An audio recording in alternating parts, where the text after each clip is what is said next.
tem que estar muito ciente que ninguém também compra uma empresa que nem você compra um house na banca. E eu acho que é por isso que o VC não é para todo mundo. É um jogo de tudo ou nada. É muito importante para os empreendedores que optam por esse caminho saber esse jogo que ele está jogando. A confiança é tão importante ou mais importante do que a complementaridade. Tem alguns outros aspectos que eu vou falar também, mas por que a confiança? Sociedade é uma coisa que, assim, é tipo é um casamento. É um casamento. Pior que um casamento. É pior que um casamento. Porque, assim... Porque não tem sexo.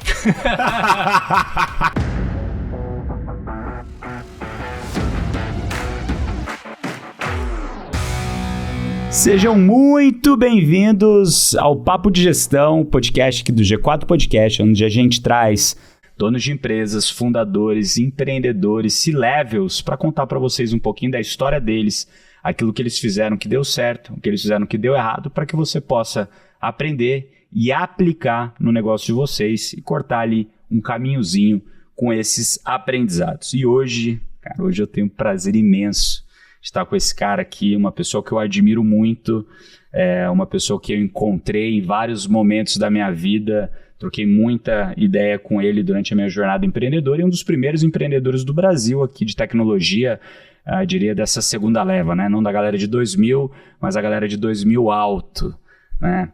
E ele vai contar um pouquinho sobre os altos e baixos, né, dessa vida empreendedora. A gente vai falar um pouquinho também aqui sobre como é vender uma empresa, fazer uma fusão, aquisição, como pivotar a empresa, vamos falar sobre sociedade e muitos outros temas, né? Então, para isso a gente trouxe esse meu amigo, que é um fera aqui, empreendedor serial, já fundou 4 startups, a Via 6, o Scoop, o Que Canto, um baita de um sucesso, e que pivotou para o delivery direto, né? Que foi a última jornada que você teve, que foi vendida para local web, né? Numa transição aí multimilionária, vocês procuram aí na internet, tem o valor que foi feito. E também nas horas vagas, ele é um triatleta, vou colocar aqui amador, mas não deveria nem estar amador, porque ele, cara, corre pra caramba, o cara é uma máquina. Então, Alain é muito difícil falar sobre o nome, cara. Panossian, seja bem-vindo ao Papo de Gestão, meu querido. Obrigado. Tudo bom, Nardon? Muito obrigado pelo convite. E é isso aí, né? Bora começar aqui, mas antes disso, sempre falo para vocês, peguem aí papel e caneta para anotar todos os aprendizados que a gente vai ter aqui nesse podcast de hoje. Se você está na academia ouvindo, pega o celular, já abre o bloquinho de notas para anotar, tá certo? Então, hoje você vai entender mais como decidir qual é o momento para pivotar o seu negócio, como estruturar um processo de venda para um player estratégico. A gente também vai falar aqui sobre os dilemas de investimento, será que eu recebo, não recebo, como eu escolho um cofundador e muito mais, tá certo? Alan passou por toda essa jornada e sabe muito bem como trazer todos os aprendizados para a gente que vai estar aqui. E para começar, já quero ir direto aqui, né, na nossa primeira pergunta, que é, cara, quando a gente traz um investidor, né, seja um fundo de venture capital, seja um anjo, seja alguém estratégico, né, o que a gente tem que analisar nessa hora, né, para decidir de fato o que a gente, né, quer trazer, o que a gente quer nesse venture capital, fundo ou anjo, ou até ele, né, o que esse anjo, esse fundo analisa na hora de investir ou não, né, numa startup. E, tipicamente, o que ele olha ali, seja de números, né, de uma empresa que está ali no comecinho, algum indicador que você, né, e as pessoas que estão ouvindo a gente aqui como empreendedores precisam ter ali na ponta da língua para saber responder também para esses investidores. Legal, boa pergunta, Nardon. Então, eu acho que para responder essa pergunta, isso é um aprendizado que eu tive ao longo da jornada, entender o que passa na cabeça do venture capital ou do investidor anjo, né? Porque eles são incentivados, eles têm incentivos ali para escolher os melhores empreendedores, as melhores startups e fazer um investimento. E aí quando você, né, entra na cabeça do venture capital, eles trabalham num negócio que chama Power Law, né? Não sei se você já ouviu falar desse termo, mas basicamente como que é a dinâmica desse mercado. É a lei da potência. Exatamente. Quando os VCs têm lá alguns milhões de reais para investir, e eles sabem que eles vão investir em 10, 15, 20, 30 empresas. Dessas empresas, na média, 10% delas vão dar certo o suficiente para retornar todo o fundo. Todo o resto ou vai fechar ou simplesmente vai retornar o capital investido. Então, quando você entende como que funciona a mecânica do VC, você vai entender o que eles querem, o que eles buscam, né? Então, para o VC, é importante investir numa empresa que ele tem o potencial de ser algo extremamente grande, que esteja dentro desses 10%. Né? Então, toda aposta que um VC vai fazer vai ser uma aposta numa empresa que tem o potencial de ser esse power law, esses 10% de retorno. Então, quando você pergunta para o VC, o que você olha num empreendedor, né? Ele vai falar, eu olho o time fundador, eu olho o produto, eu olho o mercado. No final do dia, tudo isso que o cara está querendo dizer é que ele quer ver se a sua empresa ela pode ser grande o suficiente para ser uma empresa de R$1 bilhão ou $1 bilhão e que possa abrir capital na bolsa ou que seja comprada por muito dinheiro. Né? Então, quando você vai bater na porta de um VC, você vai ter que ter muito em mente que você tem que ter um discurso grande o suficiente, encantador o suficiente e megalomaníaco o suficiente para você ser esse power law. Então, se você, por exemplo, vai bater na porta de um VC e trabalhar num subsegmento de um vertical dentro da indústria, a primeira coisa que ele vai olhar e falar, se esses caras, se esses empreendedores dominarem 100% do market share disso, quão grande eles vão ser? Perfeito. Né? Então eles acabam olhando isso. Aí, uma vez analisado isso, eles começam a ver se o produto que você está desenvolvendo é bom, se o time fundador tem a capacidade de chegar e etc. Né? Então, dito isso, quando você vai bater na porta do investidor, você tem que estar com essas respostas muito bem calibradas, né? E às vezes a resposta é meio que você desenhar o seu business para isso. Muda um pouquinho, por exemplo, eu faço bastante investimento anjo. Se você falar com investidor anjo, por exemplo, aí o discurso é um pouco diferente. Né? Na verdade, o investidor anjo não necessariamente precisa que a sua empresa faça um IPO para ter o retorno financeiro. Às vezes, se a empresa cresce bem o suficiente para ser comprado ali por algumas dezenas de milhões de reais, já é super suficiente. Então, provavelmente o investidor vai ver outros aspectos, o investidor anjo vai ver outros aspectos. Né? E aí, no final do dia, o que o pessoal acaba olhando é isso. É o produto, é o time que vai executar, é o mercado que você está trabalhando de ser endereçável e grande o suficiente, e assim por diante. Né? Essa daqui é uma lição que todo mundo acaba falando, mas entender para mim, eu acho que eu consegui sacar esse mercado quando eu entendi os incentivos, do outro lado, exatamente. E venture capital é para todo mundo? Não é para todo mundo, definitivamente. Isso até também é um dos aprendizados que a gente vai tendo ao longo dessa jornada, e eu acho que você passou por essa jornada também de venture capital, que eles chamam muito de VC track, né? Hoje está um pouco mais difundido esse conhecimento, mas lá na nossa época, 2010, 2008, você não fazia muita ideia, né? A ideia era, você funda a empresa e você vai ter que ir para Venture Capital. Quando você assina um cheque com Venture Capital, você entra no que eles chamam lá de VC Track. Sua empresa lá não pode mais, por exemplo, determinado tamanho, falar, a empresa acho que cresceu num nível suficiente, que está confortável para mim, fundador, eu vou tirar um bom salário, eu vou tirar um dividendo e feliz da vida. Não existe mais isso quando você levanta dinheiro com Venture Capital, né? Você vai entrar num track para ser aquele power law, aqueles 10%. Então você vai levantar a primeira rodada, você vai ter que crescer até X milhões de reais, você vai ter que levantar uma segunda rodada, e assim até você chegar num IPO ou numa aquisição. Ou quebrar. Né? É tudo ou nada. É tudo ou nada. É um jogo de tudo ou nada. Né? Então, é muito importante para os empreendedores que optam por esse caminho saber esse jogo que ele está jogando, que é um jogo do all-in, é o jogo do todo ou nada. Ou você vai fazer IPO, ou você vai ficar meio que ali no zumbi, porque voltar atrás é algo que não pode muito. E eu acho que é por isso que o VC não é para todo mundo. Né? E na verdade, assim, entendendo esse jogo, às vezes até você tem que saber se você quer. Não é nem que se é para todo mundo ou não. Às vezes é muito se você, como empreendedor, quer para isso. Às vezes você está num timing de vida que, cara, cheguei até aqui, tô super confortável, tô gerando caixa, tô com um time legal, tô acordando todo dia de manhã, gostando de ir pro escritório, e é isso que você precisa, né? Então não, o VC não é para todo mundo. E cara, eu acho que essa é uma pergunta interessante, né? Que a gente passou por um momento em 21, 22, que foi de juros muito baixo, consequentemente o dinheiro estava muito barato, e foi muito dinheiro orientado para esse mercado de venture capital, que fez com que os valuations de muitas empresas que cresciam bem, que eram bons cavalos para você apostar para virarem unicórnios, o que seja, e fez com que os valuations ficassem muito altos. Né? E o que acontece logo depois em 23, né, fim de 22, 23 e esse ano agora de 24, é que o dinheiro secou e a maioria desses caras que receberam muito dinheiro tiveram que fechar a torneira para ou virarem lucrativos ou morrerem no meio do caminho tentando levantar as rodadas ou levantando rodadas que eram abaixo do valuation, né, que eles tinham levantado dinheiro anteriormente. Isso fez com que muitos empreendedores ficassem nesse meio do caminho que você falou, zumbi. Não zumbi no sentido que é uma empresa zumbi que não está crescendo, mas é uma empresa que, para o fundador, é confortável.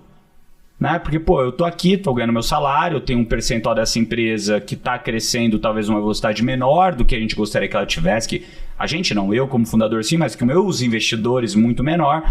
Só que esse investidor, esse venture capital, quando ele entrou, ele também tem um tempo de entrada e um tempo de saída, né? Que normalmente são 10 anos, né? Ele tem ali 4, 5 anos para deployar o dinheiro que ele captou, mais 6 anos para ele devolver esse dinheiro para os investidores dele, né? Um período total de 10 anos, tipicamente. Só que esses empreendedores, sentam e sempre falam, não faz sentido agora eu vender, não faz sentido eu levantar, porque eu vou tomar uma rodada no valor abaixo, então eu vou diluir mais do que eu gostaria, mas eu também não estou crescendo na velocidade que eu tô querendo. E aí, cara? O que esse cara faz? Porque assim, eu vejo muitos fundos falando, vende, acha um estratégico... acaba essa história e vamos para a prova, porque eu preciso do meu retorno. E quando você me trouxe, você já sabia dessa história, né? Como que você vê isso, cara? Cara, tem muito fundador hoje que tá colocando a cabeça no travesseiro e com alguns dilemas grandes, né? Tudo isso que você falou é verdade. E eu adiciono ainda mais alguns problemas. Num ambiente de abundância, como foi 2021 e 2022, em que o dinheiro estava sobrando, aportes gigantescos, valuations lá em cima, todo mundo, os empreendedores, eu acho que eles não fizeram errado, tá? Eu acho que todos fizeram certo. Era o momento, você tinha que levantar. Mas uma anomalia que você traz, que um ciclo desse que a gente está vencendo traz, é a empresa daqui para frente. Eu vou dar um exemplo. Imagina que uma empresa lá em 2021, no hype do mercado, levantou muito dinheiro e o valuation dela hoje é 500 milhões de reais, por exemplo. Provavelmente ele deve ter levado, sabe, se o valuation dela é 500 milhões de reais, ele deve ter levantado ali de investimento, sei lá, 100, 200, 300 milhões de reais, tá? Na vida inteira dele. Na vida inteira. Esse cara precisa vender a empresa agora, porque, enfim, ele já viu que o mercado virou, é o momento de vender. Ele vai ter que achar alguém que compre uma empresa por 500 milhões, ou mais do que isso, né? Porque tem que dar o retorno. Só que não é tantas empresas no Brasil que são vendidas a 500 milhões de reais. Pouquíssimas empresas são vendidas a cifras tão grandes, né? No geral, elas são vendidas a valores menores.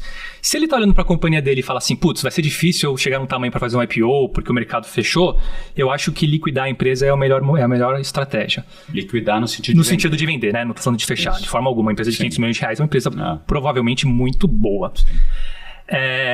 Só que o cara provavelmente não vai conseguir achar muitos compradores, porque você não é tão fácil vender, né, uma empresa de 500 milhões de reais. Então talvez ele tenha que vender com um pouquinho menos. Só que existe um negócio, né, chamado Liquidation Preference, né, que eu acho que... Preferência de liquidez. Preferência de liquidez. Eu vou explicar o que é, e eu acho que todos os empreendedores sabem disso, mas acho que as pessoas negligenciam o quanto isso é perigoso e importante. Existe uma cláusula quando você levanta capital de risco, que é assim, quando eu for vender a empresa... o capital aportado, eu devolvo primeiro esse capital aportado e o que sobrar, a gente divide ali, né, com as proporções das participações. Se uma empresa levantou, né, no nosso exemplo ali, 300 milhões de reais, o mercado não vai pagar 500 milhões, vai pagar 400, o empreendedor vai ter que devolver esses 300 milhões e dos 100 milhões que sobrar, dividir ali na prorata, na proporção. E às vezes então o cara vende uma empresa por 400 milhões e vai colocar 10, 15 milhões no bolso, o que é até meio unfair, injusto, né? Se você parar para pensar. Então, muito empreendedor que surfou o hype ali de 21, 22, está com esse pepino na mão aqui agora, né? Para conseguir resolver. E não é fácil. Eu vivenciei isso, obviamente, na minha... Eu não vivenciei essa bolha que a gente está vivenciando agora, esse ciclo. Bolha é muito forte, é mais uma questão de ciclo. Mas eu vivenciei algo parecido, porque... O mercado é cíclico, como todo mundo sabe, e Venture Capital também é cíclico, né? O Nardon, você também nasceu numa época que a gente estava vivenciando um hype desse, que era 2010, né? Muito capital vindo, juros baixos, fundos americanos vindo para o Brasil, investindo em startups. E aí veio 2014, lá do Cristo Redentor, ainda assim, todo mundo fechando, valuations errados. 2014, que ano, né? Então... E aí vem 2021. Então é exatamente o mesmo ciclo. 2017, que volta a entrar dinheiro. Foi o começo do ciclo, né? 17 veio, dinheiro infinito. Daí, 18 bom, 19 bom, daí 20. Todo mundo pensou que ia Pô, daí voltou 21, melhor ainda. Exato. E aí a gente fecha o ciclo agora. Então esse ciclo vai voltar, né? Só que também esses empreendedores de 2010, 2014 também vivenciaram esses problemas de liquidation preference e termos. Então, assim, não é uma situação fácil de ser resolvida. Você vai ter que conversar, ter conversas difíceis com seus sócios, com seus investidores, vai ter que ter um rearranjo geral, mas é um pouco da dinâmica do mercado de venture capital. Né? E o que mais você passou durante os processos de fundraising que você fez, né, de levantar dinheiro para as startups que você teve, que você aprendeu depois e que se você fosse levantar de novo hoje, você não faria esses mesmos erros, porque, cara, te sanariam ali, teriam te evitado muita dor de cabeça. Esse do Liquidation Preference, eu acho que já ficou claro, né? Esse ficou bastante claro. Depois a gente conta um pouco mais da jornada, mas eu vivenciei exatamente essa história que eu conversei com vocês aqui em 2014. Foi quando eu fiz a Series B lá do QCanto, com o mercado fechado. Então, vamos voltar só um ponto para trás, então. Conta para mim um pouco qual foi o teu primeiro negócio. Tá. Eu comecei a empreender muito cedo, né? Eu entrei na computação da USP em 2004 e em 2006 eu me juntei a um time e a gente começou a empreender. A gente fundou a Via 6, que era uma rede social, tipo um LinkedIn, chegou a ser a terceira maior rede social do Brasil. Esse business não deu certo, ele foi pivotado para um produto chamado Scoop, que deu certo, foi comprado pela Sprinter em 2015. O que era o Scoop? O Scoop era uma ferramenta de monitoramento de redes sociais. Que legal. Ele nasce numa época em que redes sociais estavam começando a ficar popular, exato. Facebook antes tinha uma outra, antes tinha um Orkut. Exato. Só que eu saio do Scoop em 2010 para MySpace também. Então, a Via 6, a primeira rede social que eu fundei, era a terceira. Tinha o Scoop, o Orkut, o MySpace, e aí a Via 6 era a terceira rede social do Brasil. No Brasil. Não, foi uma época muito divertida. E aí, voltando, em 2010, eu saio do Scoop para fundar o QCanto. Aí sim, com essa... Mas com outros sócios. Com outros sócios, foram com outros sócios. O QCanto, ele começa... Até então, nem existe o termo de startup, né? 2010 começa a ficar popular, startup, venture capital, e a gente nasce nessa época. Né? Então, nascemos em 2010, a gente faz a nossa rodada anjo, depois faz a nossa rodada da Série A, depois a nossa rodada da Série B. A gente vivencia esse primeiro inverno das startups, o business não gerava receita na época, a gente tem que pivotar esse delivery direto, o QCanto. O que era o QCanto? O QCanto era um guia de restaurantes, bares, baladas das cidades, né? Em que os próprios usuários cadastravam, faziam a comunidade. Ele nasceu antes do Foursquare. Junto com o Foursquare. O Foursquare nasceu lá nos Estados Unidos em 2010, se não me fala a memória, a gente nasce no Brasil, depois o Foursquare vem pro Brasil, era o nosso concorrente na época, né? A gente vivencia aquele inverno das startups. Deixa eu dar até um zoom que acho que é interessante, que está acontecendo muito o que está acontecendo agora, né? Naquela época, aquela classe, né? Aquele cohort de startups, tinha muito a cabeça de cresce a todo custo, sua base, e depois você pensa como você monetiza, né? E a gente fazia isso, então a gente abriu 25 cidades na América Latina, cara, assim, fazia eventos pra caramba, para fomentar a comunidade que ia alimentando, né, o guia. Quando vem 2014, o mercado ele exige que as startups tivessem modelos de negócio, né, para os investidores assim, vou investir em você desde que você tenha um modelo de negócio. E aí que muita startup fecha, e a gente também quase fecha, porque a gente não tinha um modelo de negócio. Então a gente corre a gente consegue levantar grana meio que na confiança de que a gente ia achar um modelo, a gente fica 2 anos tentando monetizar o QCanto. 14, 15, 16, né? que vocês mudam, eu lembro. E aí a gente fica 2 anos e fala assim, cara, a gente não vai conseguir monetizar. Eram 8 milhões de pessoas que passavam pela plataforma por mês. Era grande. Bastante, Capa de revista, era tal. Muito grande. Era grande, só que a gente não conseguia cobrar dos restaurantes, né? E aí que nasce o Delivery Direto, que é um produto que nasce dentro desses testes de monetização, que não tinha absolutamente nada a ver com o QCanto.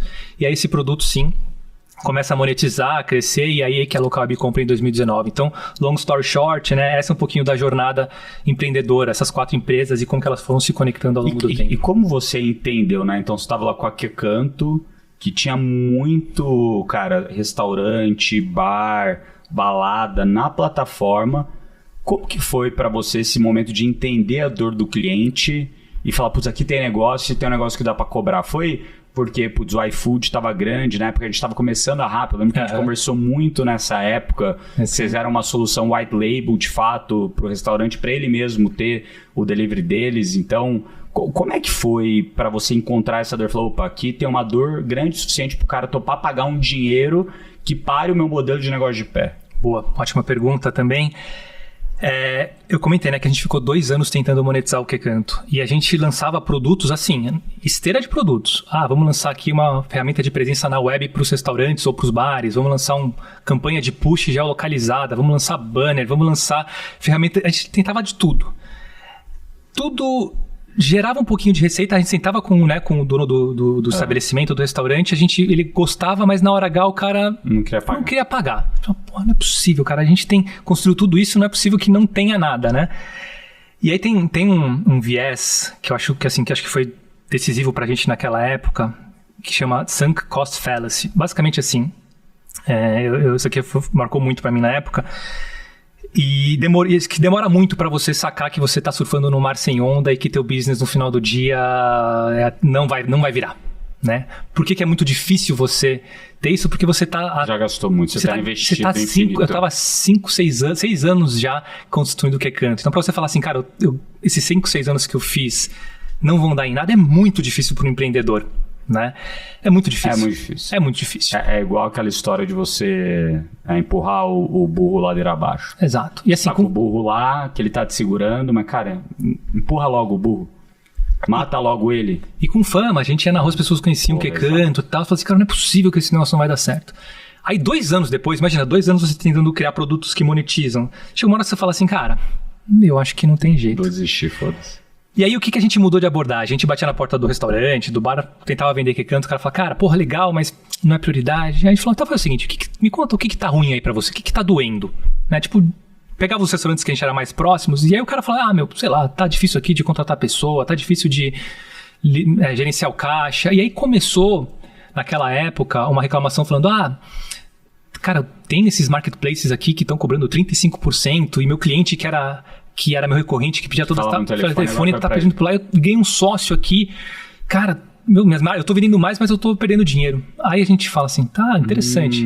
Será que se a gente fizer a plataforma própria, né, o aplicativo próprio do restaurante, será que isso vai dar certo? Vamos testar. E aí a gente ia com esse discurso, baixar na porta do restaurante, você reparou que você está gastando 35% de comissão, que 70% dos seus clientes são recorrentes e você ganha um novo sócio. Aqui ele falou, pô, é verdade. E você não acha que vale a pena você ter um aplicativo próprio do seu restaurante?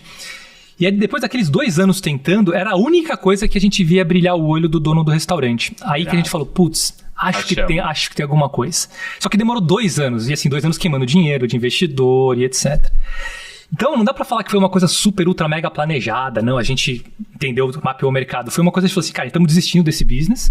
Vamos um last shot aqui, tentar tirar o nome de Kekanto e tentar descobrir. E aí foi nessa entrevista com clientes na fase final, perguntando qual que era a dor de forma super aberta. E aí a gente usou um pouco da nossa capacidade de desenhar produtos tecnológicos para fazer. E como é que foi, assim, eu entendo bem que, beleza, achamos um outro produto. Achamos um outro serviço, vamos apostar nele. Só que muda tudo do que a gente estava fazendo antes. Porque antes era plataforma Kekanto, 8 milhões de usuários. Cara, estou querendo colocar novas funcionalidades e tentando empurrar isso para o cliente, né? Que você viu, tem uma audiência gigante, talvez eu consiga monetizar de alguma maneira essa audiência tentando vender coisa para outra ponta, porque o cara não quer pagar. Porque, né, o friction cost dele entrar é baixo, consequentemente o teu CAC é baixo, mas a tua capacidade de gerar lifetime value, né, de extrair valor desse usuário também é baixa. Mas daí você muda, você acha outra coisa que muda o core do teu negócio. Como é que é para os sócios que estão no mesmo barco que você? Porque, talvez não seja todo mundo que fala, cara, quero embarcar nesse novo sonho junto. Como é que foi isso para vocês na época, cara? Putz, cara, foi animal a pergunta, principalmente por 2 pontos, né? Isso que você falou do core é muito real, assim. Quando você tem uma empresa e o core do Kekanto na época era um produto de audiência, cara, assim, extremamente escalável, América Latina inteiro, SEO, conteúdo, e a gente estava criando um negócio que tinha um aspecto de B2B, venda, né, inside sales, venda por telefone, qualificação. Outra dinâmica. Outra história. Você pensa assim, o que é um organograma de uma empresa Kekanto? Você vai ter cara de produto, tecnologia, growth, SEO. O que é uma empresa de B2B SaaS? Putz, vai ser, inside sales. Head de vendas. Vai ter o cara de produto, mas é outra história. Mas é outra história. É uma empresa muito mais drivada por vendas. Aqui é muito... Então, assim, cara, isso aqui é uma loucura. Tem um livro que eu li na época chamado Dilema da Inovação, né? O nome do autor é Clayton Christensen, se eu não me engano. que ele, na sua proporção, ele fala muito das grandes empresas, por que elas morrem, né? Porque o business core é tão forte, tipo uma Kodak, é tão forte o negócio que você não consegue inovar. Porque se você vai inovar ali, você negligencia seu core e você morre. A gente vivenciou algo nas nossas proporções exatamente isso. Pô, se a gente parar de fazer canto, aí sim que o negócio vai pro brecho. Vai perder audiência, a gente vai parar de ser o guia mais atualizado da América Latina.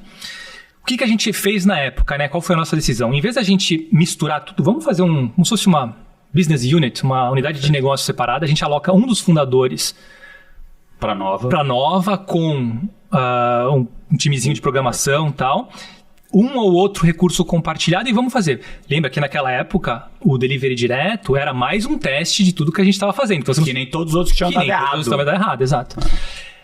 E eu acho que de uma maneira até não intencional acabou dando certo. Porque o fato de a gente ter alocado um founder, ou seja, skin in the game, cara... Que foi você. No caso foi o Fernando, o outro sócio. Eu entrei, logo nasceu, eu fui o recurso compartilhado. Porque eu era o cara de produto. Então eu montava o produto, né, dos dois, com o time de desenvolvimento que a gente alocou para lá, enquanto o Fernando ia pra rua fazer os testes de monetização e oferta. E aí o negócio começou a crescer. E aí, quando o business do delivery direto começa a crescer, aí tem a dificuldade de como você começa a migrar teu time para lá. Recurso de um lado para o outro. Exatamente. E como é que foi isso para vocês? Cara, teve também alguns aprendizados nessa época. A gente conversava entre os sócios lá, e falei, cara, acabou a empresa. Porque o que a gente fazia? A gente tinha o costume de fazer uma pesquisa de clima lá, uma vez por ano, uma vez a cada 2-3 meses, enfim. E era como. A gente sempre perguntava, cara, o que te faz ficar aqui na empresa, né? O que te dá mais tesão aqui? E era unânime, falar assim, pô, eu tô construindo um produto que todo mundo conhece, que é legal pra caramba, que ganha um monte de prêmio. E a gente olhava pra ele e falava, pô, a gente tá desenvolvendo agora um produto B2B que nunca ninguém vai saber o que é. Se eu for na rua, sou do delivery direto, eu falo, o que é isso? O que é isso, né? Falava, puta, vamos perder todo mundo, mas, cara... é o que é. É o que é, né? E o mais louco é que a gente não perdeu ninguém. Porque a gente foi migrando aos poucos. Com essa, assim, vamos migrar, mas a gente sabe que vai perder. Então, foi desmontando o time de vendas de Quecanto, montando o time de vendas ali dentro do delivery direto. Foi migrando o time de desenvolvimento. Por exemplo, a gente tinha desenvolvimento de iOS, Android. E, cara, delivery direto era um time de desenvolvimento. Então para de fazer iOS e joga lá pra...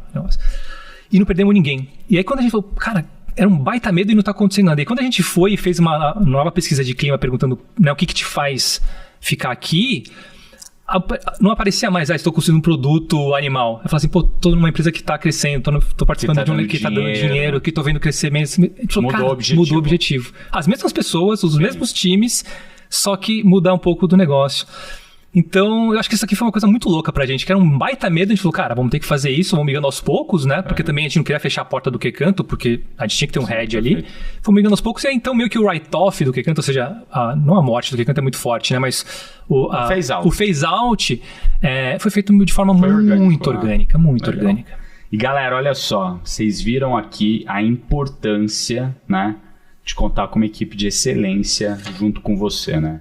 E é exatamente isso que o time do G4 Educação aqui preparou para você. Todo o podcast nosso aqui do Papo de Gestão, a gente tem um presente para vocês e hoje não poderia ser diferente.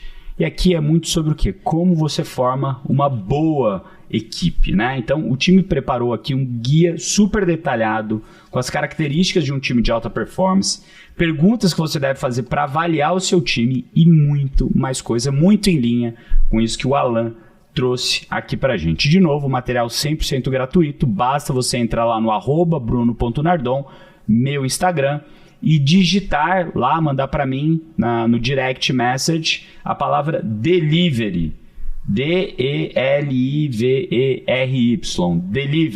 delivery, igual delivery direto, delivery, se você digitar lá, o robozinho vai mandar diretamente para você esse material 100% gratuito para como você ter uma equipe de excelência aí na sua empresa, que é tão fundamental para o sucesso de qualquer negócio. Porque no fim do dia, né, galera, empresa nada mais é do que um grupo de pessoas trabalhando para um norte comum, todo mundo remando para o mesmo lado. E a gente sempre fala disso, né? Muito mais do que a guerra que você está guerreando, é muito mais quem está do teu lado nessa guerra, de você ter confiança de que na hora que você precisar, essa pessoa vai estar lá cobrindo você, cobrindo tuas costas e te ajudando naquilo que você não é tão bom e vice-versa. Então, vai lá, guia 100% gratuito, @bruno.nardon, manda lá, delivery. E voltando nesse ponto que a gente está falando, né, da equipe, tão importante quanto ter uma equipe boa, é ter bons sócios, bons cofundadores, além, lógico, né, desses investidores estratégicos. Mas começando aqui pelos fundadores da empresa, né, cara, como que você, né, nesse momento de começo de empresa, como que você encontrou e escolheu os seus sócios, né? Então, você começou lá no Via 6, que depois virou a Scoop, que depois vocês venderam, aí começaram o QCanto e o Delivery Direto. Eu entendi que daqui, do começo para cá, teve uma mudança entre os sócios. E até do QCanto para o Delivery Direto, eu lembro também da gente conversar que também teve uma mudança ali no meio de caminho de sócios que quiseram sair do dia a dia, né, do negócio por outros motivos, quiseram fazer MBA fora, coisas do gênero, né? Como é que é para o sócio, para você, na sua visão, se eu for começar um negócio agora, como que eu procuro meus sócios? Boa.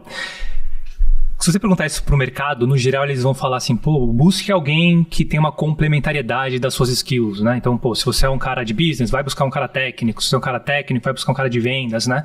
Sim, eu concordo, eu acho que é importante. Mas tão importante quanto, ou até mais, na minha opinião, na minha vivência ali de, né, sócios, de investir em startups e ver as coisas acontecendo, eu acho que a confiança é tão importante ou mais importante do que a complementaridade. Tem alguns outros aspectos que eu vou falar também, mas por que a confiança? Sociedade é uma coisa que, assim, é tipo é um casamento. É um casamento. Pior que um casamento. É pior que um casamento, porque assim... Porque não tem sexo.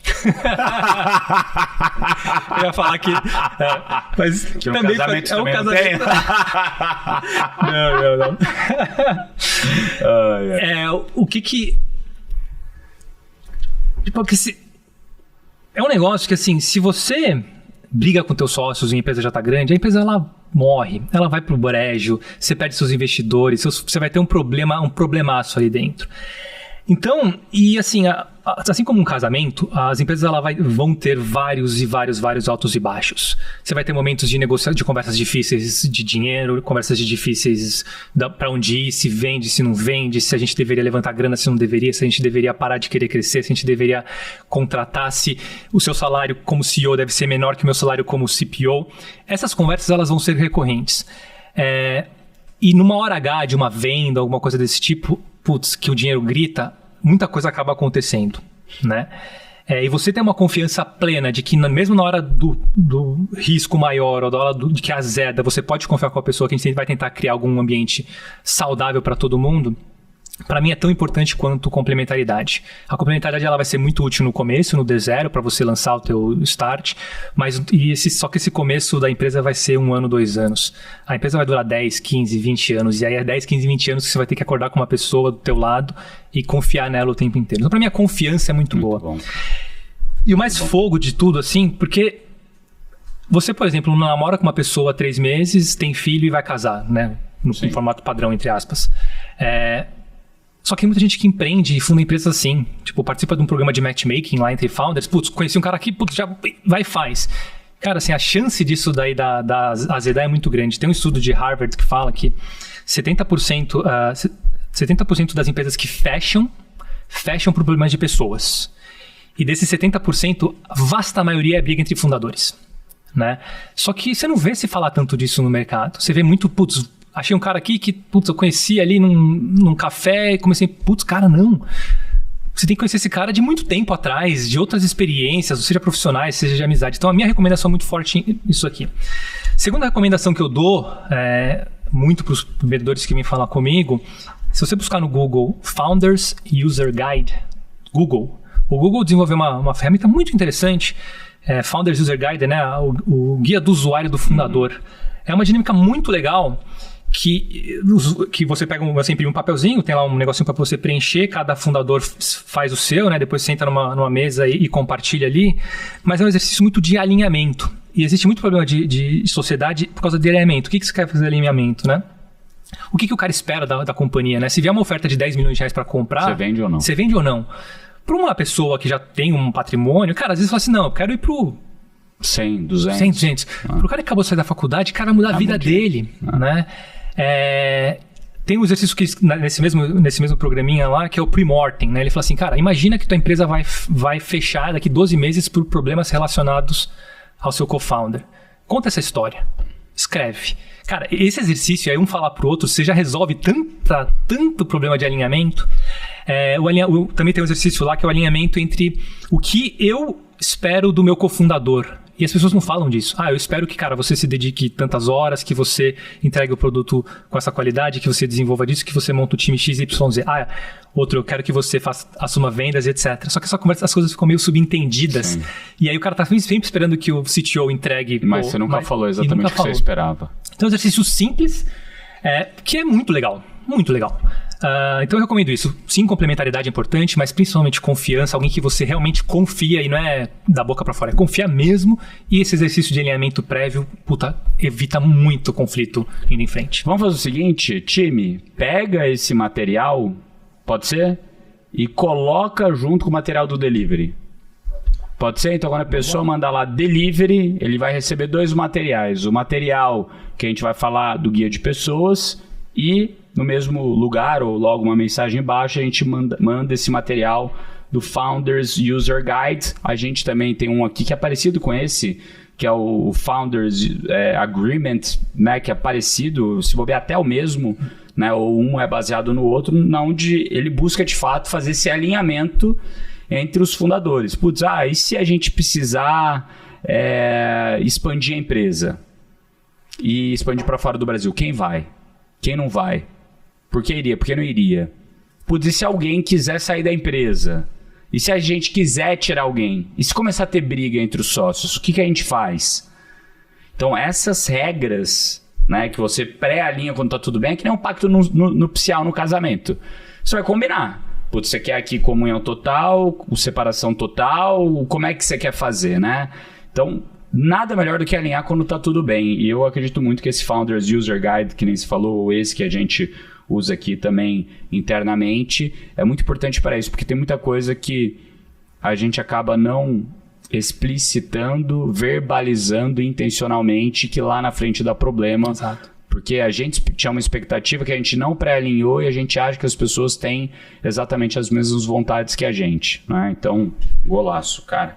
E quando a gente fala de investidor, né? Além do dinheiro, o que a gente tem que procurar quando a gente está procurando um investidor ou um smart money? O que você, durante, né, as fases das tuas empresas, você procurava nos investidores, e até como empreendedor pode chegar a investidor que são estratégicos para o negócio? Boa. Eu acho que você tem... Eu vou falar um pouquinho de investidores anjos, mentores, advisors, né, que está num bucketzinho, e dos VCs. Quando você vai fundar a empresa e você quer investidores, eu acho que você busca smart money, né, que não é só o dinheiro, é alguém que te ajude. Eu vejo que tem 3 perfis, né, que a gente busca. Você tem o perfil da indústria, então, sei lá, tô empreendendo em cibersegurança. É muito bom você ter um cara da indústria já experiente, com portas, que o cara se junte a você, para ser o seu guia ali da indústria. Eu vejo um perfil também que é o empreendedor, então aquele cara que já está alguns passos adiante na sua jornada. Então, sei lá, o cara já levantou um Series A, Series B, você está atrás, ou o cara vendeu a empresa, e que ele consegue te ajudar, né, nesse company build, nessas mudanças de momento, né? Vocês falam muito aqui, Nardon, de você levar do 1 ao 10, do 10 ao 100, e é do muito 0 a 1, do 0 a 1, exato. E 10 ao 100. Então, tem empreendedores que já passaram por isso, estão committed, né? Que o cara botou grana e tem participação ali, ajuda muito, né? E, obviamente, o financeiro, que é o cara que vai te ajudar, por exemplo, numa conexão com um VC ou coisa desse tipo, ou coisa nessa linha. Então, geralmente, quando você fala de investidores, pessoas físicas, você tem esses 3 grupos ali. Eu gosto de ter os 3, tá? Ou, se você já estiver muito bom no financeiro, vai só no empreendedor ou na indústria. O Venture Capital, aí tem bastante variação também. Você vai ver... e essas variações elas acontecem muito no estágio, né? No estágio do tamanho do fundo. Então, fundos menores, né, que investem nas companhias um pouquinho menores, geralmente são fundos que eles chamam mais hands-on, que é aquele fundo que vai aportar dinheiro na tua companhia, mas vai, por exemplo, te ajudar em recrutando C-levels, ou vai te ajudar em produto, ou vai ajudar em alguma parte do business que você não sabe. Então vale a pena você buscar, eventualmente, fundos early stage, que chama, que, possam te ajudar numa necessidade tua. Então fundos que são muito bons em produtos, fundos que são muito bons em vendas, fundos que são muito bons em agro, né? E você tem os grandes fundos, que aí são aqueles fundos que vão investir mais lá na frente, quando já está no Series A, Series B, Series C, que aí geralmente é mais você quer um cara que seja um financista que não vai te espremer e te enforcar, mas que te deixe trabalhar. Então, no geral, para mim é mais importante os seus anjos e os seus primeiros fundos, porque os fundos maiores aí já estão num estágio que influencia um pouco menos na gestão da companhia. Perfeito. E aqui a gente falou muito sobre esse começo, né? Se tirar do 0,1, levar do 1 para o 10. Agora eu queria falar um pouquinho desse 10 para o 100 até uma possível venda, né? Muitos alunos aqui que passam no G4, eles começam a se demandar isso. Poxa, será que está na hora de eu vender minha empresa? Como que eu faço para vender minha empresa, né? E aí, o que eu tenho que olhar nesse momento de fazer uma venda da empresa? E como que eu faço essa venda da empresa? Como que foi na tua experiência fazer a venda do delivery direto para o local web? Eu vou separar... Como você soube que era o momento de vender, né? Perfeito. Eu vou separar a resposta aqui em 2 ou 3 estágios, tá? Eu acho que tem um estágio pré-venda, assim, até antes de pensar em vender, que também muitos empreendedores negligenciam, que é um pouco da governança e da auditoria, vai? Então, assim, você não ficar fazendo gambiarra contábil, você pagar todos os impostos, você, né, ter funcionários registrados bonitinho. Eu sei, cara, eu sou empreendedor, que é tentador você... Porque você gasta muito dinheiro e esse dinheiro não retorna, não volta. Só que eu vi muito deal morrer no M&A porque o cara estava com tanto passivo, um risco tão grande, que às vezes o risco estava o valor da empresa. Perfeito. E aí o comprador ele não é burro. Ele vai olhar, ele vai abrir teus livros, ele vai abrir tua contabilidade, vai ver e vai calcular o passivo que ele vai ter se ele comprar você. Se esse passivo passar de um certo limite, por mais que ele goste da empresa, ele não vai comprar. Perfeito. Tá? Então a primeira coisa é fazer as coisas direitinho. Acho que é super importante isso. Segunda coisa, que aí até foge um pouquinho até da capacidade do empreendedor, é um pouco o timing de mercado, tá? Sim, existem sempre empresas comprando outras, mas se você estiver preparado para quando o mercado ficar favorável para uma venda, você consegue fazer negócios muito melhores, né? Assim como que eu dei o exemplo, né, que a gente teve alguns ciclos ali de venture capital, etc. A mesma coisa aconteceu com M&As. Você tem ciclos que empresas estão comprando muito e ciclos que empresas estão comprando muito pouco. 2019, antes da bolha de VC, estava se comprando muita empresa. 2021, muita empresa sendo comprada. Hoje, poucos, né?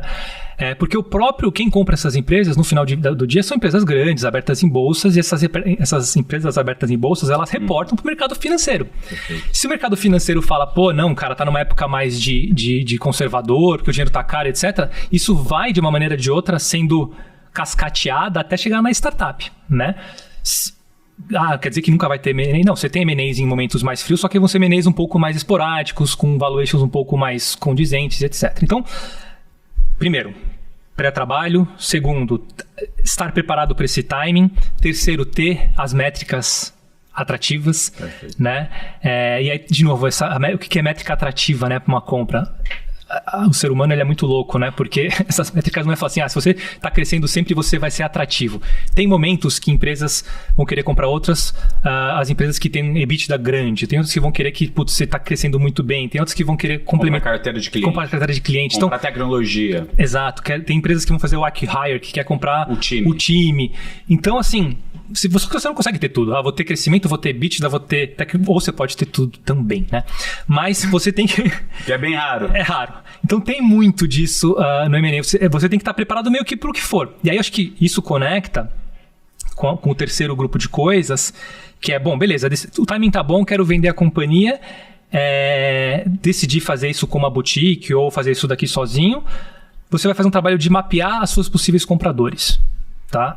E esses possíveis compradores provavelmente vão ser compradores totalmente distintos. Eu posso pegar um cara que, uma vez que você mapeia esse comprador, você vai ter que, você como empreendedor, desenhar qual que é a tese que você acha que faz sentido esse cara comprar. Exato. Se colocar nos pés dele Pra falar, putz, faz sentido eu comprar essa empresa? E se sim, qual valor eu estaria disposto a pagar? E aí entra exatamente no que você falou, Nardon. Se eu estiver olhando para uma empresa X e olho para esses caras e falo, cara, eles para me comprar, vai ser comprar a carteira de cliente. Então não importa tanto, talvez o meu EBITDA, meus unit economics, né, minha tecnologia. Quantos clientes eu tenho. Aquele cara lá é uma complementaridade da oferta dele. Ou seja, ele tem um PDV e eu faço white label de delivery. Cara, aqui tem uma complementariedade de oferta muito boa. Então o que ele vai querer comprar? Minha tecnologia. Distribuir na base. Esse outro cara aqui, sei lá, eu sou uma empresa de AI. Porra, tô na vanguarda e esses caras precisam montar um time de AI super especialista. Eles estão comprando o time. Então, no final do dia, você vai ter que, na hora que você mapeia esse mercado, você vai ter que saber qual que é o valor. E aí que entra um pouco da malemolência, entre aspas, do founder. Quando você começa a conversar com esses possíveis compradores, você tem que adaptar seu pitch para ele. Perfeito. Né? E tem que estar muito ciente que ninguém também compra uma empresa que nem você compra um house na banca. Né? O cara vai ficar lá 6 meses, 9 meses, 12 meses, ele vai querer testar, vai querer botar o time comercial para falar junto com o time comercial, se for uma expansão de carteira, ele vai querer ver se você tem capacidade de revender o produto dele para tua base, para saber se realmente vai ter cross-sell, e você vai ter que ficar fazendo essas coisas. Né? Então é um trabalho longo também, e aí assim, infelizmente a vida do empreendedor não é binária. E aí você vai tomar um risco muito grande de você começar a gerenciar a tua empresa meio que pensando na venda. E tem que tomar um cuidado muito grande, porque os teus times vão começar a reclamar, você vai começar a desvirtuar. Bom, empreender, todo mundo sabe, é uma coisa... Você está sempre equilibrando os pratos, tentando decidir o que é certo, o que é o errado, né? Mas não tem jeito. É um pouco dessa linha, quando você vai vender para um estratégico, você tem que meio que se adaptar ao que o cara quer comprar. Se você falar assim, eu só vou vender para um estratégico que eu vou fazer cross-sell, por exemplo, cara, beleza, vai diminuir um pouco do teu funil, mas você segue e fala com esses caras. E acho que a última coisa que eu recomendaria aqui é como operacionalizar isso, né? Quando você vai vender uma empresa, empreendedor assim... A gente é especialista em criar empresas, criar produtos, montar time. A gente vai vender empresa 1 ou 2 vezes na vida, né? Se você não cria... Bom, tô falando na média dos empreendedores. Você não vende 10 empresas na tua vida. Então você não é especialista em vender empresas, né? Você vai vender 1 ou 2 vezes na tua vida.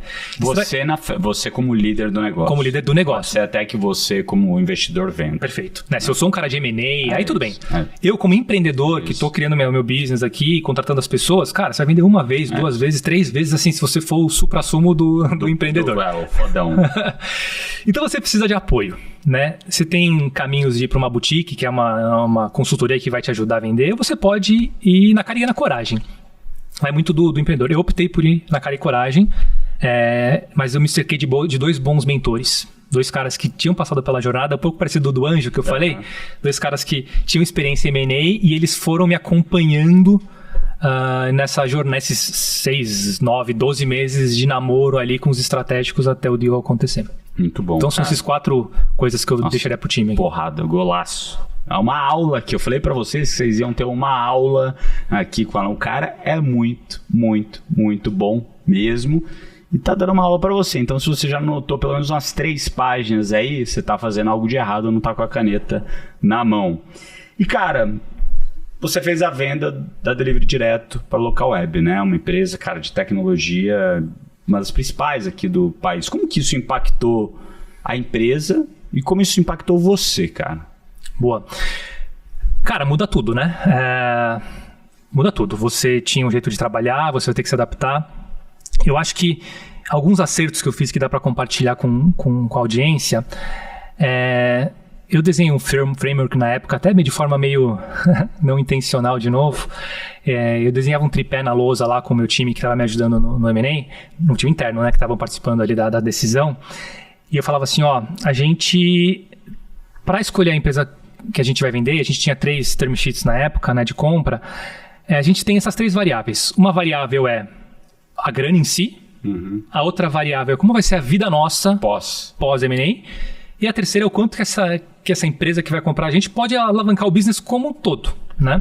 Falei, pô, o que era o mundo ideal, gente? Tudo aqui ficar, né, bonitinho. E não vai ser. Exato. Vai ter uma empresa que vai pagar um pouco mais, mas sua vida vai ser um inferno, né? Porque você vê como... As primeiras conversas que você tem com o seu possível comprador, você já sente como que vai ser depois, né? E aí, né, isso foi uma coisa que eu fiz também, foi envolver um pouco do meu time fundador ali, não foi uma decisão minha só. Eu envolvi o time fundador com 10 pessoas, meio que para tomar essa decisão junto. Foi arriscado, mas acho que no final das contas deu certo. E a gente desenhou lá e a gente viu, pô, a Localweb, eu não acho que eles são o maior alavancador da nossa oferta, mas financeiramente tá bacana, tá condizente com o que a gente tem expectativa, mas tudo indica que são caras muito legais para se conviver, né? Então a gente escolhe a delivery, a Localweb para vender, a gente vende e, cara, batata, foi uma experiência fantástica, assim. Eu sou muito grato, muito feliz e muito admirador da Localweb, tanto que eu fiquei 2 anos depois do earnout, né? Quando você vende a empresa, você tem um período ali de earnout. 2 anos a mais ainda, além do earnout. Além do earnout, porque realmente eu gostei demais do pessoal, super recomendo, seria sócio deles novamente.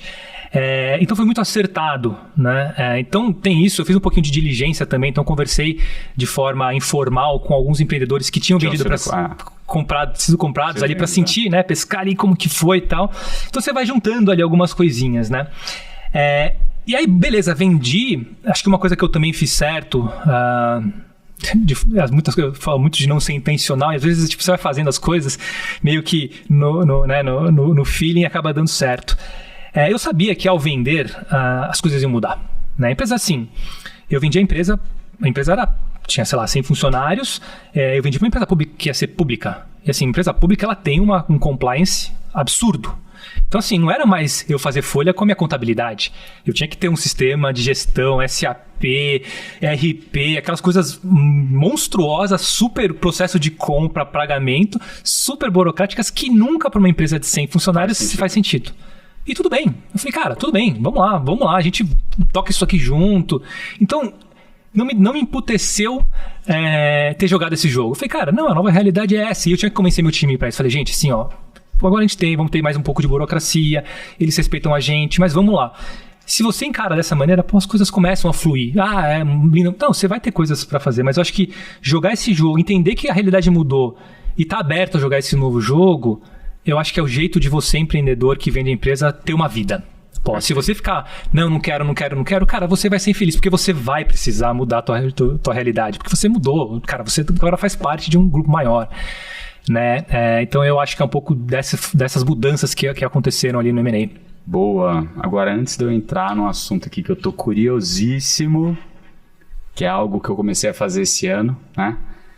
Eu quero saber um pouco da sua vida pós, né, delivery direto, né? Então você falou que você ficou o tempo de earnout mais 2 anos, mas e agora, né? Você saiu de lá, continua lá, o que você está fazendo? Só está no triatlon, já está querendo empreender algo novo, está assistindo Netflix, como é que tá aí tua vida? Cara, assim, esse mosquitinho que pica a gente não deixa a gente ficar parada, né? Eu fiz minha transição efetivamente ao longo do ano passado, né? Da minha transição da posição lá de diretor/CEO do delivery direto. Terminei ali, foi uma transição bem longa, bem tranquila, e eu falei, bom, não sei o que eu vou fazer agora, eu vou estudar, vou ver coisas. Então eu tenho gasto meus últimos meses fazendo investimento anjo, né? Então eu tenho me aproximado muito aqui do ecossistema de empreendedores novamente para ajudar a investir, fiz 3 investimentos anjos recentes. Estou ajudando 2 empreendedores a realmente, assim, tracionar, eventualmente eu me junto a eles, tirar do zero, mas do 1 mesmo, e desenhar produto, desenhar tela, que eu gosto. Eu percebo que, cara, essas coisas deixam a gente como empreendedor feliz. E me aproximando muito do mercado de venture capital. Eu gostei demais desse outro lado da mesa, de estar do investidor, de ajudar o empreendedor. Então, eu tenho meio que circundado um pouco disso. E aí você falou de triatlo, sim. Eu sempre fui apaixonado por esporte. E aí ano retrasado, na verdade, eu tava morando em Florianópolis, aí teve o Ironman lá e eu vi o pessoal, os caras passando ali na frente de casa, de bicicleta. Eu falei, cara, esses caras aqui são muito loucos, meu. E eu falei, nossa, isso daqui acho que vai ser um bom objetivo de vida. Aí mergulhei no triatlo no passado, enfim, depois a gente pode até falar mais, mas sim, o triatlo tem feito parte da minha vida aqui recentemente. Agora vamos falar disso, então, né? De onde começou essa vontade? Foi disso? De ver a galera passando ali em Floripa? Exato. Mas você, durante a sua jornada empreendedora, você praticava muito esporte ou não? Sempre pratiquei, eu comecei nadando ao longo da minha vida, depois eu corri bastante, depois eu fiquei muito tempo no ciclismo, sempre treinei, pra mim foi Mas muito... nunca fez os 3 juntos? Nunca fez os 3 juntos. E aí nesse 2022, né, foi quando eu assisti como espectador o Ironman que passou na frente de casa lá em Florianópolis. Falei, cara, isso aqui é muito legal. Isso aqui é muita superação. Eu tive um sócio lá nos primórdios, lá no Scoop, que o cara tinha feito o Ironman isso em 2008. Tipo assim, era um... Primórdios. E eu falei, cara, você é maluco, cara. Como você vai nadar 3.900, pedalar 180 e correr uma maratona? Cara, isso ficava na minha cabeça. E aí eu vi isso e falei, eu vou fazer esse negócio, cara. Vou treinar triatlo. Aí eu me inscrevi na assessoria lá. O plano era fazer esse ano, né, 2024. Acabei fazendo ano passado porque eu descobri que ia ser pai no meio da jornada e falei, cara, depois que o Léo, né, meu filho, nascer, vai ser um pouco difícil equilibrar as coisas. Vou antecipar. Até conversei com o meu treinador e ele falou, tá meio cedo pra você fazer, mas já que você quer, vamos lá. E aí me dediquei nos treinos no ano passado e consegui completar o Ironman. Foi, cara, assim, eu falo que eu acho que eu tive 3 grandes conquistas, né, pessoais na minha vida. Eu acho que a primeira foi quando eu entrei na USP, que eu me esforcei demais para entrar lá. A segunda foi a venda do Delivery Direto, para mim foi um marco muito importante. Acho que a terceira foi ter cruzado a linha de chegada lá. Cara, é algo surreal. É uma sensação inexplicada. Isso inexplicável você cruzar. Teu filho. O quarto é que o filho é uma jornada mais completa. Né? O quarto vai ser algo de vários anos. E nessa jornada do Ironman você completou outras provas também, né? O Challenge. Fiz o Challenge, o GP Stream. E eu lembro que você sofreu um acidente, cara, que eu te acompanho, né, no Instagram. Você não tem um Instagram muito grande, mas você, cara, coloca muita coisa legal lá, principalmente da sua jornada de treinos, né? Exato. E eu lembro que você sofreu um acidente, que eu acho que você quebrou a clavícula. Exato. Foi no meio do... Como é que foi? Isso que foi umas 2, 3... Não foi um mês antes da prova? Foram 45 dias antes do Ironman. Eu tava treinando lá de bicicleta, né? E esses acidentes são muito bestas no geral, né? Eu tava pedalando, uma abelha pousou na minha coxa, eu fui espantar, nessa de tirar a mão do clipe lá da bicicleta, né? Que é aquela bike de triatlo, cara, caí, 35, 36 km por hora, caí em cima da... Você foi espantar uma abelha que tava na tua coxa. Aí... Puta, caí. Cara, você foi espantar uma abelha que tava na tua coxa, cara. Acidente é assim, cara. Puta que eu pariu, levantei, cara. Tô bem, né? Tô bem. Falei, peguei a bike, botei na caminhonete. Não, mas você tomou um capotaço. Quebrou o capacete, tudo, mas levantei e falei, não, tá bem, bike tá arriscada, mas ok. Um pouquinho de dor, mas adrenalina, né? Aí tinha um rapaz que tava passando na hora lá, eu dei sorte que eu caí perto onde eu estacionei o carro. Ele me ajudou, botei a bike na caminhonete. Tava difícil de dirigir, voltei pra casa, liguei pra minha esposa e falei, amor, eu acho que, sei lá, acho que eu quebrei aqui, desce pra me ajudar. Aí ela desce assim, meu ombro tava, tipo, a clavícula é engraçado, que quando você quebra, teu ombro desce ali pra debaixo do peito, né? Ela olhou e falou, você quebrou muito essa clavícula.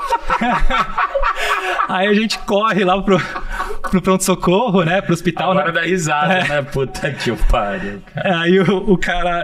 Eu tive muito acompanhamento. Isso também foi uma lição aprendida muito boa, né? Eu não fiz sozinho o Ironman. E eu tinha o Dani, né? Porra, um ortopedista que tava me acompanhando. Eu liguei pra ele, ele falou, vem pra cá. Ele me atendeu. Ele falou, você quebrou a clavícula bem quebrada. Eu tenho uma notícia boa e uma notícia ruim pra te dar, né? Faltando 45 dias pro Ironman. Eu tava inscrito pro meio Ironman, que é um pouquinho antes, né? Eu ia fazer o treino no meio Ironman. 2, 3 semanas antes. Exato. Ele falou, o meio Ironman você não vai conseguir fazer. Mas o Ironman Full a gente vai te consertar e a gente vai fazer. Caralho, que brother esse então, cara. É porque ele era triatleta. Que brother, cara. Qualquer ortopedista normal fala, não, esquece. No dia seguinte fui pra cirurgia, botei pino e tal. Eu lembro dessas fotos, cara. Puta, assim... Eu fiquei triste pra caramba por você, né? Mandei meu porra, que bosta. Não, cara, assim, é muita dedicação pra você fazer um Ironman, né? Você abdica de muita coisa pra você treinar pra um ciclo de Ironman. Cara, sentei, 2 dias depois já tava pedalando no rolo, físio pra caramba, alimentação, suplementação, acompanhamento, choque, tudo pra recuperar. E foi muito rápido. Toda a equipe que estava me ajudando ficou muito surpresa. Acho que 20 dias depois eu já estava na piscina, nadando.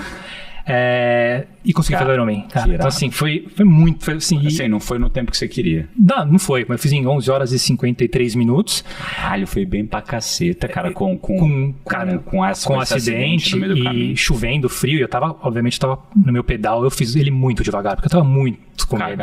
Chovendo, frio. Cara, e o Dani, meu médico, falou assim, cara, só não cai de novo. Porque se você cair com, de novo, essa clavícula ainda não tá 100% cicatrizada, eu não sei o que vai acontecer. Então, fui bem... É só não cair. E eu acho que isso que torna as coisas mágicas, né? E aí, pô, cheguei lá na linha de chegada, meus pais foram assistir, minha esposa tava grávida de 7 meses. Cara, assim, foi fantástico. Foi foda. E aí, quando é o próximo? Ai, cara, o pessoal fala que assim, você só faz Ironman uma vez na vida, né? Porque acho que é difícil você ter uma sensação tão foda quanto o primeiro Ironman. Eu acho que vou ficar agora um pouco mais nos meio Ironmans, porque não tem jeito, assim, até a gente brinca, né? Que o Ironman, você tem um tripé também. Família, trabalho e o treino. Geralmente, não é incomum pessoas terem problemas nas suas famílias, separarem, porque acaba, né, negligenciando isso, porque o treino não vai negligenciar e o trabalho também não dá.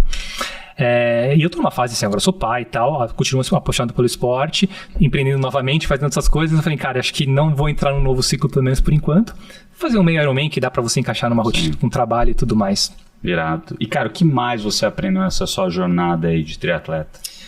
Cara, isso aqui também isso é comunzão, né? Mas, putz, me reforçou que ninguém faz nada sozinho, assim. Tanto essa equipe médica que me acompanhou, né, o Dani, meu médico, eu tive 3 fisioterapeutas, a minha Nutri, Fran Santini, fantástica, foi torcer por mim na prova. A própria equipe o time lá, que acompanhou, assessoria. Então, assim, a equipe que treinava junto. E principalmente minha esposa, que, grávida, ela topou, falou, não, é seu sonho? Beleza, vai lá, pode ir, vou te apoiar, vou te segurar os pontos em casa, meus pais indo. Então, assim, você não faz sozinho. E aí quando você tá, tipo, a natação e a bike, você faz, durante a prova, você faz sozinho, porque você tá longe. A corrida, cara, você ter lá essas pessoas torcendo por você, minha nutricionista indo lá, cara, assim, é surreal. E aí você não faz sozinho, assim como você não empreende sozinho, você não monta equipe, você não monta uma empresa sozinho, e acho que isso aqui é um puta aprendizado do Ironman pra mim. Irado, cara, queria ficar aqui o dia inteiro batendo papo contigo, tem muita história boa, vamos ter que marcar uma próxima agora.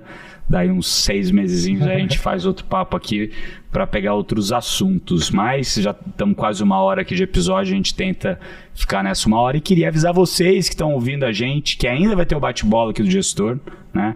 Para a gente conversar bastante, mas lembrando para vocês, né, que aqui no G4 Educação a gente tem vários programas de formação para você, dono de empresa, onde a gente traz e entra a fundo em temas como esse que a gente acabou de conversar aqui sobre nesse podcast inteiro, né? Eu queria te convidar para você fazer a sua aplicação. Então você entra aqui, clica aqui nesse QR Code ou no link que está aqui na descrição do episódio, onde você vai preencher um pré-cadastro, e nesse pré-cadastro que você vai preencher, o nosso time vai entrar em contato com você, para entender qual é o programa que faz mais sentido para você, dependendo da sua maturidade, do seu tamanho, dos desafios que você está passando aí. Quem sabe você já está no momento de levar a sua empresa ali do 10 por 100 e vem aqui tá comigo, com o Thales, com o Alfredo, na Gestão Estratégica, é um programa que a gente participa, que são 3 dias aqui em São Paulo, 1 dia e meio de aula, 1 dia e meio de mentoria, onde a gente entra ali no cerne da tua empresa e te ajuda a continuar crescendo com muita eficiência, passando por vários temas diferentes, desde pessoas, liderança, processos, growth, vendas, entre várias outras coisas. E agora indo, né, aqui direto para o bate-bola do gestor, eu vou te fazer uma pergunta, você responde rápido. O que constrói um bom líder? Cara, para mim, o segredo de um bom líder é conseguir equilibrar o que eu chamo de people e task, né? People é montagem de time, motivação, e task é entrega, resultado. E saber como dosar cada um dos momentos, se você tem que ser uma pessoa mais people, uma pessoa mais task, no timing da tua empresa, para mim isso, se você conseguiu fazer isso, você já resolve boa parte do teu desafio de liderança na empresa. Muito bom. Qual foi o conselho mais valioso que você já recebeu na sua vida de empreendedor? Cara, quem me deu esse conselho foi o Pedro Conci, da Estante Mágica, que é uma empresa que eu sou investidor lá. E ele fala, cara, curte a jornada de empreender. ele é empreendedor, né? Porque eu sempre tive muito essa pegada, cara, conquistou alguma coisa, nem comemora, vai pra próxima. Eu falo, empreender vai ser isso durante o resto da tua vida. Se você não curtir as suas pequenas conquistas ao longo dessa jornada, você vai ficar louco, você nunca vai curtir. Então curta. Pô, cada conquista vai comemore com o teu time, comemore com a tua família, valorize, olhe pra trás, curta a jornada, porque no final do dia é isso, você empreender não é você chegar lá na reta final, vender tua empresa e ficar rico. E, cara, isso aqui é uma semana da tua vida, cara. Agora, o empreender vai ser 10, 15, 20 anos. E se você não curtir esses 10, 15, 20 anos, você vai ter uma vida miserável. É igual a preparação pro triatlon, né? Exatamente. A prova. É o ciclo anterior. Se você não curtir, fudeu. Exatamente. Você não vai fazer a prova porque você não aproveitou aquilo. Exato. Se você pudesse dar uma dica para alguém que está começando agora a empreender, qual seria? Cara, eu sempre dou essa dica, é batido, mas eu tenho muito valor, que assim, cara, pensa menos, executa mais. E a minha justificativa para isso é porque, assim, se você tentar racionalizar o empreender, você nunca vai empreender. Porque empreender é, cara, abdicar de amigo, abdicar de família, ganhar menos que seus colegas, é você olhar pro lado e falar, cara, se eu estivesse num banco, eu estaria ganhando muito mais. Então, se você racionalizar, você nunca vai empreender. Então, manda bala. E assim, eu sempre falava, né? Agora eu tô um pouquinho mais velho, mas quanto mais cedo você começar, melhor, porque esses trade-offs são um pouco menores. O custo de oportunidade é muito mais baixo. É mais baixo. E se você já é um pouco mais velho, eu acho que é uma coisa muito legal para você ter conversa com tua família. Assim, tá todo mundo ok aqui se eu ficar 3 a 5 anos ganhando menos, né? Esposa, você consegue segurar as barras aqui. Esses acordos eu acho que acabam sendo bons quando você é um pouco mais velho. É igual você fazer um Founders User Guide com a sua família. Family User Guide, exatamente. Family User Guide, muito bom. O que você diria pro Alan que estava começando lá quando você começou a tua primeira empresa? Cara, eu acho que essa questão do VC Track, do Liquidation Preference, do jogo que não tem mais volta, que eu fui indo, né? A jornada empreendedora, ela foi uma atrás da outra, tipo, vai indo, nunca foi muito planejada. Só que aí quando você chega no momento da venda, né, de final, você fala, caramba, eu podia ter feito algumas coisas um pouquinho melhores ali para ter conversas menos difíceis, né? Boa. Qual é o hábito de gestão que você não abre mão? Cara, eu tenho 3, assim, pra mim válvula de escape é fundamental, e pra mim a válvula de escape hoje é família e esporte sempre foi, então assim, eu treino todo dia. O dia que eu não treino, minha esposa fala, vai pra bicicleta lá porque você tá insuportável. Estudar, pra mim, assim, eu estudo muito. Só que eu não sou aquele cara que estuda, pega um livro. Não, eu estudo com podcast, né? Então eu tô muito honrado de estar aqui porque eu sou um dos maiores ouvidores, né? Audiência de podcast, eu escuto tudo. Inglês, português, gestão, adoro. Eu aprendo demais escutando história de empreendedores. Podcasts como esse aqui que são mais focados em aulas, e é muito bom. E outra coisa que eu acho muito bom é mentorar e ser mentorado, né? Isso aqui é uma prática que eu tenho na minha vida de empreendedor desde sempre, de ter bons mentores para eu trocar ideia e me ensinar, mas também ajudar outras pessoas. Quando você ensina, você aprende, ajuda a esclarecer pensamento, ajuda a montar o storytelling. Então essa para mim são as 3 hábitos que eu não abdico. Qual que foi a última coisa que você aprendeu? Cara, que pergunta, hein? Eu acho que é ser pai, meu. Tarefa difícil, meu. Na verdade, assim, não aprendi, tô aprendendo. Tá sendo uma delícia, assim. Eu queria ter... Quanto tá já? Um ano? 1 ano e 5 meses. Tá sendo... Então já tá aprendendo a falar. Tá lá, papá, mamar. Tá uma delícia, assim, cara. Eu tô gostando demais. Eu nunca quis ser pai na vida. Aí acho que quando foi dando check nas coisas, assim, eu falei, cara, eu acho que eu preciso de uma missão maior. E eu olhei pra minha esposa, assim, eu tenho um enteado já, né? Ela tava ok, né? Falei, eu já tinha tido essa conversa com ela, falou, não quero mais ter filho, tá ótimo. Aí veio pra ela e falou, amor, acho que eu quero ser pai. Ela ficou branca. E hoje, assim, eu sou muito feliz, cara. Eu acho que é um aprendizado de você fazer as coisas pros outros e não pra você. É muito gostoso. Eu acho que é uma missão de vida fantástica. É aí que você entende o motivo de a gente estar aqui, né? Exatamente. Muito bom, cara. Obrigado, Alan. Nardon, que papo irado. Um prazer, cara. Quer deixar algum recado aqui pra turma? Gente, muito obrigado aí por estarem aqui com a gente até o final. Escutem podcast, estudem bastante aí. Tenha válvula de escape, façam esporte, mentorem, sejam mentorados, e é isso aí. Amém. Valeu. Galera, espero que vocês tenham gostado tanto quanto eu gostei desse papo aqui. Vai ter repeteco. vai ter repeteco, daqui uns 6 meses, um ano a gente vai voltar aqui para falar sobre a sua nova jornada, que eu tenho certeza que até lá já vai ter muita coisa passado aí de água debaixo da ponte. E convido você que está ouvindo a gente a compartilhar esse podcast com aquele amigo teu que você sabe que está passando por momentos importantes na vida dele, da jornada empreendedora, que esse podcast vai fazer muito sentido. Não esquece de seguir a gente, ativar o sininho aqui para todo novo episódio você ouvir. Lembra também que a gente tem a nossa pergunta para você engajar, para quem está ouvindo no Spotify, no celular. E é isso aí, galera. Até o próximo episódio. Um grande abraço, um grande beijo. Até logo. Valeu!